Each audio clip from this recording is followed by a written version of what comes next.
Welcome to the season of self-love, your daily dose of inspiration and encouragement. I'm your host, Nyomi Banks, and I am thrilled to be here with you today. This podcast is brought to you by Ask Nyomi and Elevate Me Self-Discovery.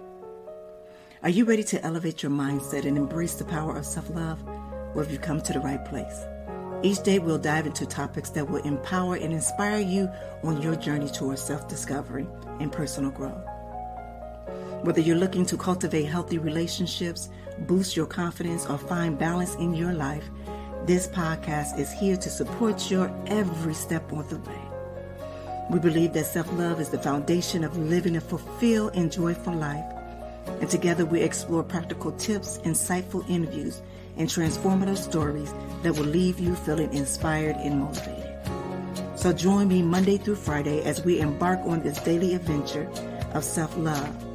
Tune into the Season of Self-Love podcast to start your day on a positive note and discover the limitless potential within yourself. Oh, my beautiful people. It's your girl, Goddess Nyomi Banks here on the Season of Self-Love podcast. And today we are exploring a deep, personal, and powerful theme. It's healing beyond betrayal. And joining us today is the beautiful Miss Cathelin.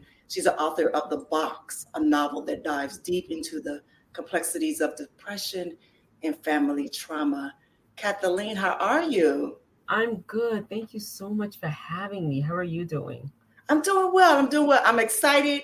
I'm a little nervous to get into this topic because, as my listeners know, you are one of the first to really open up us bringing guests on. That's one thing that our listeners ask for, if we can have some more guests on, so we can kind of relate to, other people, whether they're professionals or just people just living their lives and going through transitional.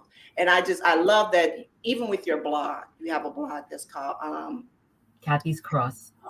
Kathy's Cross. And I was reading some of that and that was very inspiring. I even love the way that you use some of your own self tools to get you through depression. But let me start talking about you and let me allow you to tell your story. But before we do that, Cathelin, I want to do this first. This is something that we do every day, Monday through Friday, is that we start off our segment, our show with meditation to help kind of ground us, to get us prepared and ready for, our topic at hand. All right. I love that. Yeah. All right, thank you. All right, my listeners, if you're new here to the Season of Self-Love, you know what we do here every day, to get us grounded and get us set. So here we go. Find a comfortable position, whether you are sitting or lying down. Now gently close your eyes and take a deep breath in through your nose. And I want you to hold it for a moment. Now exhale slowly through your mouth. Now as you breathe in, I want you to imagine filling your body with warmth and light. Visualize this light bringing you to a sense of peace and comfort.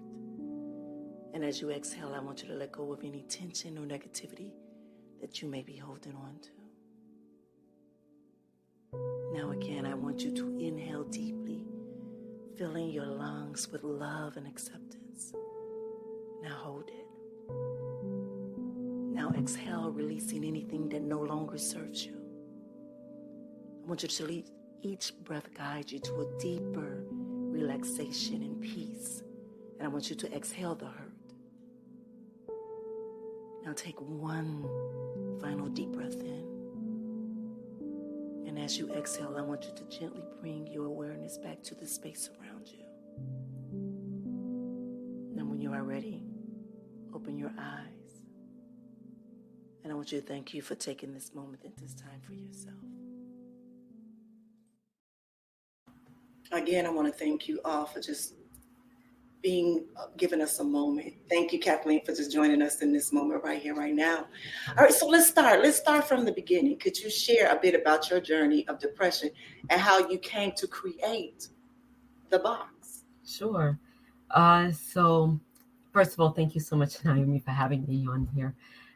So I feel that, I started experiencing depression when I was about 11 or 12 years old. And it was because of an incident that happened with a boy who touched me inappropriately, and I did not know how to process that experience. And even though I I confronted him, and I sort of retaliated. It left me feeling shameful. It left me feeling negative about myself. It left me feeling hating myself. And I did not know how to process that. I didn't talk to any adults about it at the time. I was 12 years old, and so I kept all the feelings inward, and in doing so, I learned to distrust myself and my opinions of others. I learned to uh, distrust other people, especially boys. I learned to speak negatively about myself, and I'm saying learned intentionally because it certainly was something that was ingrained in me through me. You know, nobody else was telling me that I was not worthy, or that, you know, nobody was telling me these things. I was just telling myself that. And because I didn't talk to any adults, and I didn't talk to my sister about how I was feeling, I just kept all those feelings in, and I kept through them. And this was all throughout grade school, high school, college. And there were, of course, years and moments where I was fine. And when I was around other people, I was fine for the most part. I feel like it enhanced my introversion. And for that, I didn't like going places. I didn't like being around other people, especially around boys. And it wasn't until my mid-20s where I realized that there was something wrong here. And my sister helped me see it as well. She was like, this doesn't make any sense, why you're always so upset, why you're always so sad. And mind you, remember, about 25 years ago, people weren't talking about depression like we are now. And so I didn't know what I was going through, and neither did my sister, but she knew that there was something wrong. And she's the one who picked up the yellow pages, because that's what we were using back then. She picked up the yellow pages and looked for a therapist for me. And when she did that, I was like, okay, I didn't even fight it. I was like, it's time. I need to find out what's going on with me. And when I was diagnosed with clinical depression, I was also prescribed pills. I think I was prescribed Zoloft, and at the time I was happy to call them my happy pills. I was happy to take them because I felt like they would help me.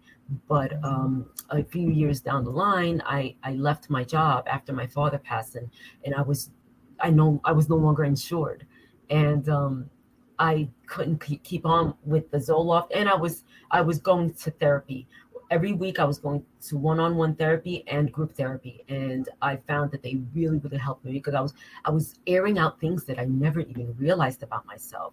My need to drink to excess in order to feel comfortable around people, things like that. And so when I ran out of insurance, I had to figure out a way to, well, not even had to figure out a way. I was just like, okay, I ran out of insurance. I'm just going to deal with this. And I think I'm good. I think I could, deal with the symptoms of depression, but I couldn't. I didn't. And little by little, quite by accident, Nyomi, my sister and two of my cousins, we all got together and were like, let's, exercise. Let's help each other, motivate each other through exercise. So we started doing that. Then we started saying, let's motivate each other by doing daily affirmations and meditations. And all these things started happening, that all these things came together, that I realized a couple of years down the line that I haven't been depressed as I usually am. I haven't needed medication. Now, mind you, I didn't cure the depression. Of course, I had bouts of depression, but it wasn't like before, where every single day was like I had to hide under the covers and couldn't go outside. And it was amazing when I realized that. I felt powerful when I realized that all these little things that I was doing was coming together in a cocktail for me to help overcome the depression, as well as writing. So around 25 years ago, when I started seeing my therapist, just before I started seeing my therapist, I didn't understand what I was going through, as I mentioned before. So I wanted to write a story. I've always been into writing. I wrote a story about a woman who was going through issues. She didn't know what she was going through either. But once I was diagnosed with clinical depression, I knew exactly what my main character was going through. And writing, as well as all the other things that I was doing, helped me, expel, my demons, what I call my depression monster. And it helped me deal with it on a regular basis, on a daily basis. So it wasn't that I just did all these things and I was done.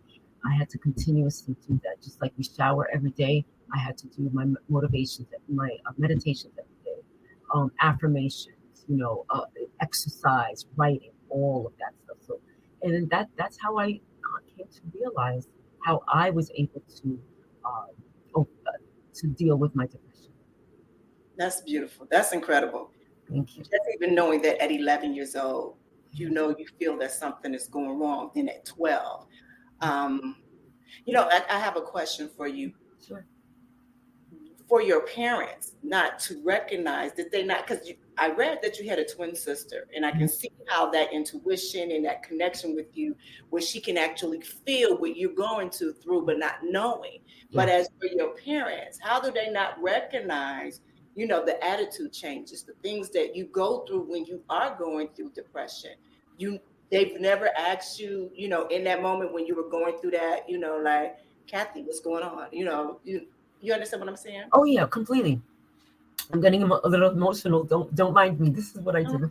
Um, I think so. My family, I'm Haitian. My parents come from Haiti, and I feel like I've come to realize that Haitians are a really tough group of people, right? And they're not very empathetic, and I kind of understand why, because we had to. There's a lot that we had to deal with, right? As a people. So my mother knew that I had anger issues, and I think she just translated it to me being difficult.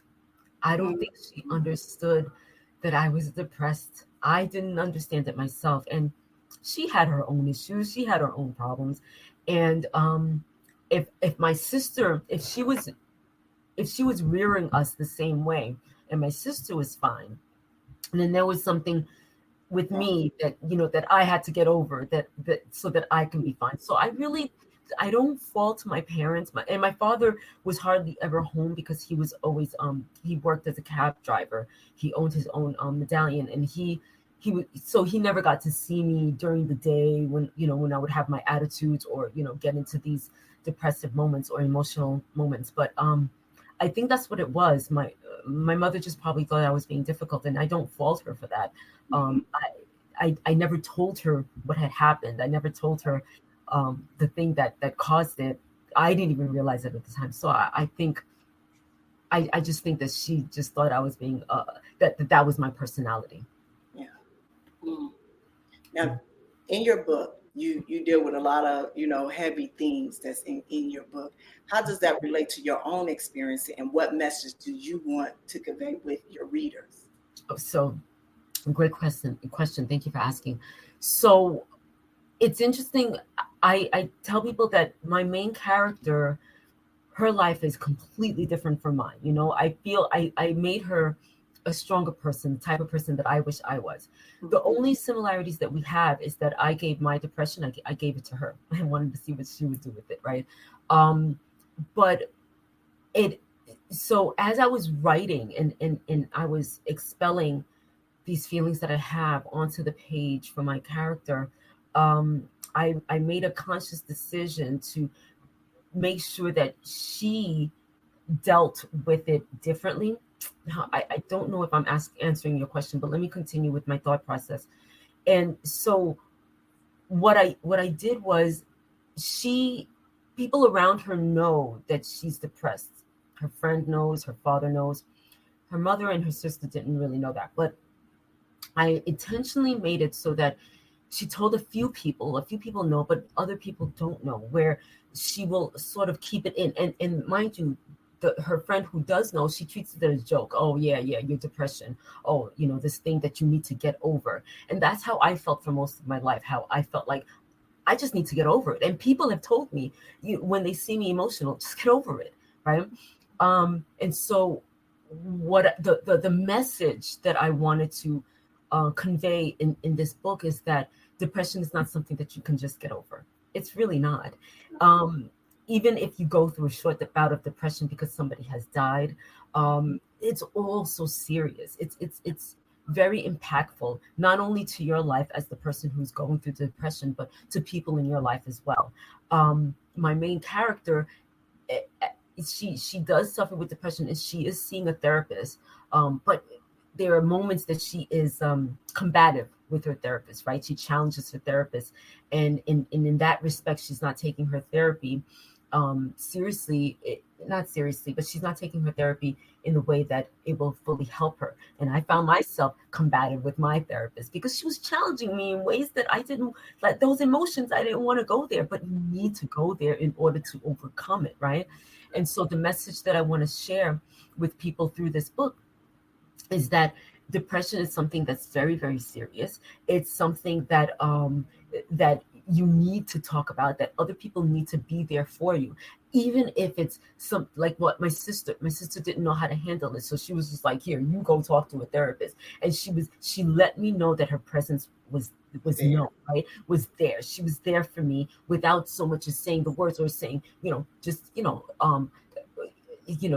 try to feel better, or you don't have to cry. We don't need to hear that. As depressive people, we don't need to hear get over it. We don't need to hear stop crying, or it'll be all right. We don't want to hear that. Right. Sometimes we just want somebody to just sit there with us. And I just want to really point out for those people who know others who are going through depression, just let them know that you're there for them. Understand that it's something that the depressive herself or himself has to be strong enough to want to jump those hurdles and seek the help that they feel like they need to get. Yeah. I love that. And even turning, because what I'm seeing is you're turning your pain into art.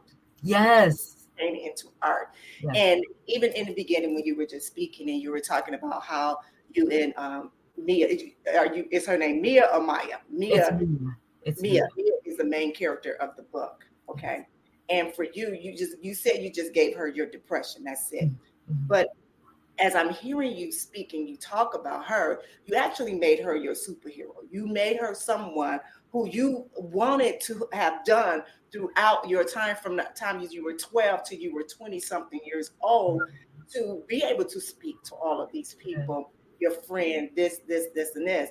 And so there is so many similarities besides that depression. You wanted that superhero to be you. You understand, and be that superhero for yourself. And you created this amazing character of Mia to do that and to tell your story on what it is that you are a part of, which you thought your healing should be in the beginning. Does that make sense? Yes, it does. I never thought of that I created my own superhero, but that's kind of true. Yeah, thank you for that. Yeah. Absolutely. It's interesting. When you're writing a character, they can't be passive. They have to be, they have to have agency to do things in order to move forward. So that's why I made her do the things that I did. But I also come to realize that, like, she's a very powerful figure at work, and she lets people know what she wants and what she needs. And I don't feel like I'm like that at work sometimes. So you're right in that sense. I created a superhero, somebody who was going to do the things that I wish that I could do, and sort of take strength from that. Yeah, that's beautiful. I like that. And my next question was along with writing, what other strategies do you have to help manage depression? Yeah. Yes. So I already mentioned that daily exercise. And it doesn't even have to be that, but there are a lot of people who are like, I don't have that time for exercise, or I might hurt myself, or I don't have time to go to the gym. I don't go to the gym. I can't stand going to the gym. I do it in my living room, right? and I use videos in order to follow. And I literally started 10 minutes a day. Literally. I used to feel like I had no time to exercise, so I did it 10 minutes a day. And then I realized, okay, it takes me about 10 minutes to get dressed. It takes me about 10 minutes for the workout and 10 minutes to cool down. I might as well put a little bit more into it. And that's how I went into working out for at least 30 minutes a day, right? I do the meditations. I either do it at night as I'm falling asleep or in the morning when I wake up. I read positive books too. Any motivational books that I can get my hands on, right? Especially somebody motivational. Like I read Michelle Obama's first book, and I loved it. It just gave me life, So and reading about these celebrities, they go through their own issues as well, and they've overcome it. What we see on the screen is this fabulous person, but they went through their own demons, and so it's really, really motivational to read about that. Self-affirming, not self-affirming, motivational videos. I went on YouTube, and they have these series of images of people doing great things, and a voiceover saying, you can do this and you could do that. I love those videos. It really empowers me. So a number of those things that I do, and I also list a few of them at the end of my book too. Acupuncture, you could do, talk therapy, I highly believe in, just a number of things. And just like you mentioned before, art. Yeah. There are some people who are so talented in so many different ways. I always tell people, find that thing that you feel like you can't live without, that art that you just love. Immerse yourself into that. You become so proud of yourself, and you look forward to doing that thing on a daily basis. I just love writing. Oh my gosh. I don't know where my life would be without writing. So yes, those are some of the things that I do. Yeah. I find myself getting lost.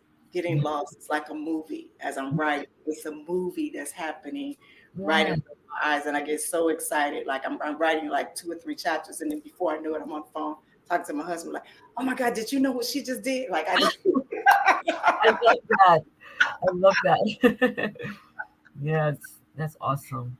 Now, for you, this month we're talking about living beyond betrayal. And it's not just about betrayal for others, that others, done for us. I mean, how have you been able to get beyond yourself? I know that you went through the depression because you did have a betrayal. I don't know the backstory of it, but even with the young man who had touched you unwantedly, there's a part of betrayal in that. But also, I'm going to go deeper. There's a part of betrayal that we have within ourselves when we feel like we don't protect ourselves or take care of the needs that we have. So when a part of you going through your depression, did you find that you recognize any betrayal that you had within yourself? That's And if so, so how would you get over it? Mm-hmm. I never thought of myself as, I never thought of betraying myself, right? Mm-hmm. But Okay. in a sense, I did, because, like I said, when that boy touched me, I didn't know him. I had met him that night, and we were playing hide and seek, and he was behind me, and he had his hand inappropriately where it should not have been, and I moved his hand away innocently. So, oh, just hold me on my stomach area, and then he whispered in my ear, "Don't worry, I won't tell nobody." And I was just like, and that traumatized me, right? And immediately, um, I was not angry with him. I was angry with me, with myself for allowing it to happen. So in a sense, I betrayed myself, right? I felt like I betrayed myself in that I didn't give myself that grace to say, no, it wasn't your fault. Yeah. I didn't give myself that grace. And even as I grew older, and I told you that I no longer trusted boys, I didn't trust men. I got into a relationship with somebody in my early 20s, 17, 18 years old, into my year 20. And I didn't know how to handle somebody who found me attractive, somebody who wanted to be with me, and those times um, when he disrespected me by uh, certain things that he would say or do, I wasn't angry with him. In fact, I wanted more from him, right? And I felt like those were complicated feelings from what happened when I was 12 years old. Yeah. When I found out that boy, the one that I was involved with in 17, 18, I was with him for 3 years, and all those 3 years, I found out later that he was cheating on me, and I was angry at first at him, but then who else did I have left to blame? Myself. Why didn't you see this? Why didn't you see the signs? How could you have let this happen? Again, and then I felt like I betrayed myself in not allowing myself to see these signs. Yeah. So there was you're absolutely right with that. And how I came over it, I just had to keep talking about it in therapy. I had to keep talking about it in therapy. I knew that it wasn't my fault, but somehow I kept blaming myself, and my therapist had to talk me off the ledge, and writing it down. I found recently in storage a bunch of poems that I had written when I was younger that I don't remember writing, but they're all about that thing that happened when I was 12, and they're all about that first boyfriend that betrayed me, that cheated on me when I was in my late teens. I kept writing about it. I kept writing about it. And eventually I was not able to get over it, but I was able to deal with that pain and deal with how I felt about myself. Mm, mm, mm. All right, my next question. What value would a depressive find in your blog? The value of themselves, first of all, right? Mhm. That they are not alone, then they're not suffering with this alone. They're not the only ones in the world who feels this. And I feel like um, that idea of um, what's the word? I'm thinking solidarity, but I don't know if I'm using it correctly. But just knowing that, oh my gosh, you go through this, I go through this. I can feel better about myself. I'm not a freak. I'm not, somebody who is abnormal, right? Yeah. I think somebody would find the value in that they can understand themselves a little bit more. Reflection, even when to sit down and write all of those blog posts, I had to really reflect on the situation that happened and how I felt about it. And that was a new kind of therapy for me. Right. And sometimes what I was writing, I was just like, oh my gosh, it was too much for me that I had to take it to my therapist and be like, this is what I'm writing about. And it's making me feel not good about myself. And so it's a constant reflection. And so I feel that the person who's reading my blog post and relates to it because they're going through some depression feelings, they can reflect on what's happening, and it could probably bring them closer to either forgiving themselves or forgiving the person who's wronged them. I think that's where they would find the value. Yes. Yes. I like. Oh, yes. Yes. That's beautiful. Okay. What would you say to someone? And I know you spoke about it a little earlier. Mm-hmm. What would you say to somebody who would tell you just get over it? uh that there's no getting over it. That I want to think about it in a different perspective. It makes me mad when I hear that just get over it, because I've heard it all while growing up. And with somebody who's saying just get over it, that's somebody who's not willing to sit down and listen and hear you. And they don't have to. They're not obligated to do so. But I would tell that person, if you don't have something constructive to tell this person to heal from what they're going through, then don't say anything at all. Just say, okay, I hear you. I'm just going to go that way, you know, or because depression isn't something that you can just get over. If you want to tell anybody something, you could just tell them, maybe you should find a therapist to talk to. No disrespect, but it's always good to talk things out. You could tell that person, instead of just get over it. Have you ever thought of uh, art therapy? You know, have you ever thought of you know a movie? Hey, I saw this movie that I saw where somebody was going through the same things that you're going through. You might want to check it out. I don't know. Telling somebody to get over it is dismissing them, is telling them their emotions are invalid, that their feelings are invalid. And how dare you? Don't tell somebody get over it. Don't. Just don't. Now you have been an 11-year-old going through your preteens, teenage, going through depression. And I read somewhere that you are a second grade teacher. Am I correct? No, I'm not a second grade teacher. I'm a middle school teacher. A middle school teacher. Well, that's even better. That's Yeah. even better. So you being a teacher, have is any moment of time that you've seen that signs of your students being depressed? And if so, what have you done to help them along, or Mhm. Yeah. So it's really a fine balance with that. You have to walk a really fine line with this, because when I did that, I almost got in trouble. Okay, so let me explain. One student had written me. This was just at the start of the pandemic.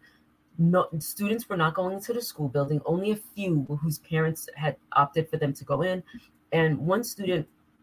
So classes weren't the same. I would give my students work to do. They do it on their own. I grade it. So during that period where one of my students had to do her own work, she sent me an email saying, Miss Jean, she said, I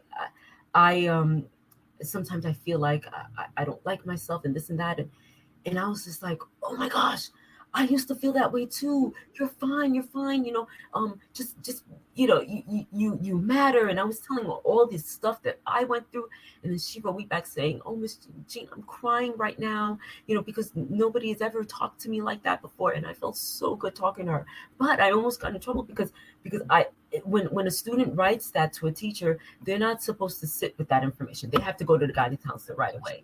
And I eventually did go to the guidance counselor, but I didn't do it right away.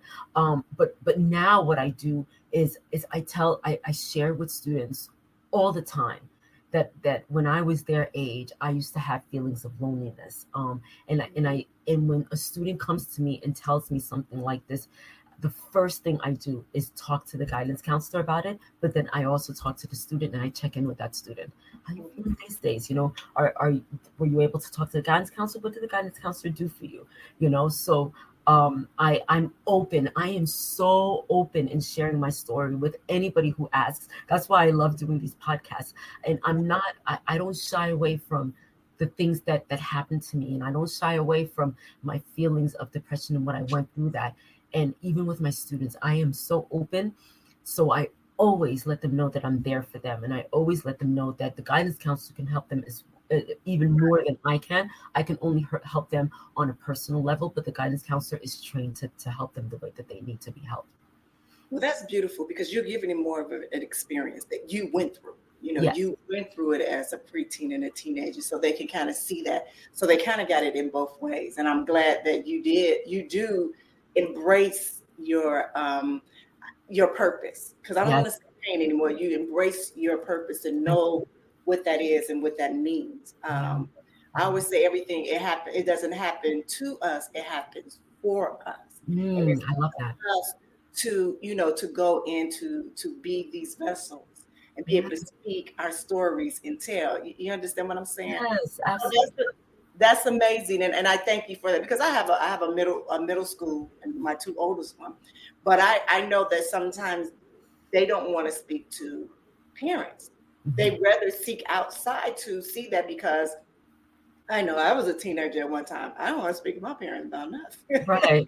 But it's always good to have someone that's of an older age, that's of an authority, that sees you, because sometimes your parents don't see you. Just like you said, your mother was very strong-headed. You come from a background that that doesn't have empathy. That's that don't have that. So it's good that they have that. It's been a long time since I've been in school to be on that opposite end. And I know my three babies, they're all three different personalities and characters. And sometimes school doesn't do what I think they should do, not taking care of them. But when they do come, because sometimes they don't want to talk to parents. If they're there, then give them that ear to be able to listen to them and talk to them, and not just label them. Absolutely. I completely agree with you. And that labeling is so detrimental to a young person's development. I feel like emotional development. I agree. Yeah, it's funny when I think about the work that I'm doing now, and I think about just growing up in high school and grade school. I remember these few kids, they had they were very troubled kids. They were always in trouble, always at the principal office. I mean, even one of the parents used to come in and whoop the child in front of the class. No. So can you imagine not only embarrassing that is, but how you actually tore that person down? That's only I think it was in second, third grade when that happened. And then, when you really see how he turned out, he turned out to be really a criminal. Like, I believe he's in prison now. No. So and that's the thing is, people in school did not take the time. And I know people say, Nyomi, that's not their responsibility. I understand. But when you go into something like that and you are around children and people like that, I believe that's of a service. I think that's of us, a part of us, of being a service of one another, because you don't know what that person's background is. You don't know where they come from. You don't know if they ate that the night before. Let's find them more help. Let's find them, let's go beyond the guiding counselor. Let's make programs within the school or mentoring, those type of things. But I'm just going on a little spiel. understand what Yeah. I'm saying? I completely understand, and I completely agree with you. As an educator, I feel like we do need to be doing more for our students. It's just there's a lot of red tape, and there's a lot that the teachers themselves have to juggle. Oh gosh, it's so stressful being a teacher and dealing with all, like, in one classroom you have 34 students, so you're dealing with 34 different personalities, and maybe a few of them you've noticed that they're not, they may be emotionally hurting, but how do you approach all of them, and how do you talk to their parents, and then, oh, but I have to give them homework and I have to test them for this. It's a lot. Yeah. That's why I mean, seriously, when we talk about funding and we talk about politics, and I hate talking about politics, but we talk about funding and stuff like that, this is where they need to put more money into the schools to have programs that's within the school like that, to where there's a mentoring, where there's not only just the counselor, but there's other things to hit different aspects. Like there's sexual abuse. You need a whole person that's in there that only deals with that. You know, just deal with that. You have kids that's in there on drugs. You need that right within the school. We need to start funding these schools to be able to have each one of those for these children, because you just don't know what's happening at home. So, but and it's not just they need to be there in the school on a daily basis, because sometimes we have people from different programs. They come in and talk to the students for a day, and then that's it. And then we don't do anything else with it. They talk about sexual abuse, they talk about drug abuse, and then they leave. And I know it's up to us to keep talking about it, but then we have all these other things. But I love that you're an educator, and I love it because it's a part of servicing us. I just think y'all need more help. Yeah, too. But thank you for that. I appreciate that. Really. Okay, let's go on. I had some more questions. I'm scrolling down my thing right now. I'm sorry. I had a few more questions. Okay, within your book, I know Mia is, I'm going to tell her, Mia is your superhero. That's your superhero version of you. What other characters in your book that were your favorites, or that you enjoy creating or writing? Okay, so I really enjoyed Tyrese Black, which is her love interest. And the reason why I enjoyed writing about him, because he's supposed to be that charismatic guy, you know, like all the girls who swoon over him. But he's also the person that speaks about loving yourself, about putting your art out there, putting yourself out there. He's the person who talks about, you know, the just dealing with your emotions. He's the voice of reason for me. And I liked creating him because he was so positive, and everything that he speaks about in a positive way are the things that I learned for myself when I was doing all the meditations and all that stuff with my sister and my cousins, you know. So I really like him because he's so charismatic, and because he's the type of person who's like, let's make this a positive experience. How can we learn from this negative thing and turn it into something positive? So I really like that about him. And my other favorite character is Mia's best friend, Glory, who's just like, she don't care about anything. She speaks, she tells it like it is. She's the type of person who's like, it's sexually liberating, and she will let everybody know. And she's just a fun character to write. I just had so much fun with her. I'm a person who doesn't use swear words. I don't use expletives, but she does, and I thought that would be a fun way to make that a part of her personality. So those were the characters that I really enjoyed writing. Beautiful. Okay. So I was going to ask you, do you have a Glory in your real life? Is that one of your girlfriends that like just you know how we have different girlfriends and they just that's her. Well, yeah, my sister, actually, she's not as what should I say, vulgar as Glory is, but my sister tells it like it is. So sometimes she will use some swear words or whatever, but she's the person that I go to when I need a reality check. So yeah, that's my sister. Yeah. Beautiful. All right, so we're gonna wrap all of this up. Okay.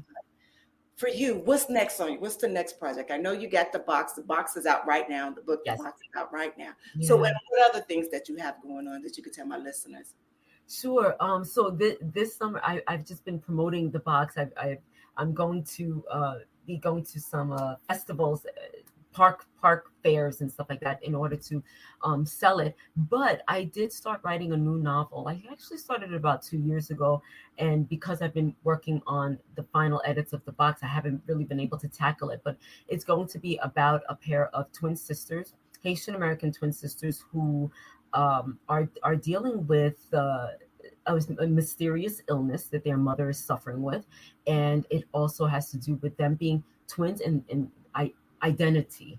And I am really looking forward to starting that and really going deep into what exactly it's about, because I don't know just yet. I just know their names, and I know the fact that they're going to be really, really close, identical twin sisters. So yeah.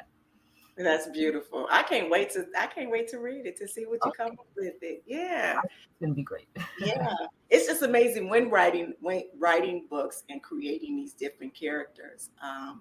Even as I don't know, as I'm writing, usually I do like an outline. I do Mhm. a nice little outline. I do like a background build up with each one of the characters. Yeah. And as I go to writing, then this is something just like kind of just burst open, and then I got this character on a nice little roll, and I'm just like, oh yeah, yeah. For you, you get as excited as that as I'm describing myself when writing these characters. I do. I get so excited. And it's like I don't know where the ideas are coming from. It's like coming from somewhere in the ether, like being downloaded to me somehow. I get so excited, like, oh my, just like you said before, that you call up your husband, like, guess what this character did? That's how I feel, like, oh snap, I didn't know that she was gonna go there, but she did, you know? Right. I get really excited because you're creating this person, right? And who has their own issues, and I just think it's amazing. It's a fantastic thing. I just love writing. Yeah, yeah. I do get excited about creating new characters. Yeah. Well, beautiful. Again, thank you, Cathelina, for just coming on and Mhm. sharing your story with us. And I would love for you to come back soon and share. We have different series every month here Mhm. on the Season of Self Love. And my co-host, he comes in twice a week, is my therapist friend, Dr. Will. We have good times and we talk. This is all about self-love. It's about learning how to fall in love with yourself, Mhm. have an intimate relationship with yourself. Because once you're able to do that, then you able to teach others on how to treat you, but Mhm. as well as how to treat themselves. And it's like a domino effect. So Yeah. once you pass that along, it just keeps moving forward and forward and forward. Mhm. So a lot of times we're not taught how to love ourselves or what self-love really means. Mhm. And so what we do is we kind of go deep down. And so I wanted to really truly go into about the betrayal. Not only having betrayal from others, but also from ourselves. Yeah. Being able to heal ourselves from that so we can be a better us for whoever else we are connected with. I love that. I love that. I love that. Yes, I completely agree with you. Yeah. Yeah. Yeah. Well, again, thank you. And I wish nothing but good luck with the box that you sell, that you're on the New York bestsellers. Yes. Yes. Yes. Let's put it out there. Let's put it out there. All right. Is there anything else that you want to share with my audience before we let you go? Nothing except that you can get the box on Amazon, barnesandnoble.com. You could also find me on Instagram, where I post daily about the novel, and you could also find ways to contact me through my Instagram, which is Cathelina Duvere. Okay, beautiful, beautiful. All right, so to my listeners, I want you to remember that the death of betrayal or pain and healing is so possible. And not only you're not alone. So check out Cathleen's book, The Box, and join us next time on the Season of Self-Love. So until then, take care of yourselves and each other. Have a good one.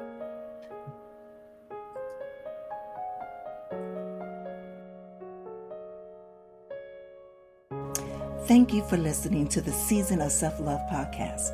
If you have any questions or would like to connect with us, you can follow us on social media. Just search for the Season of Self-Love on Instagram.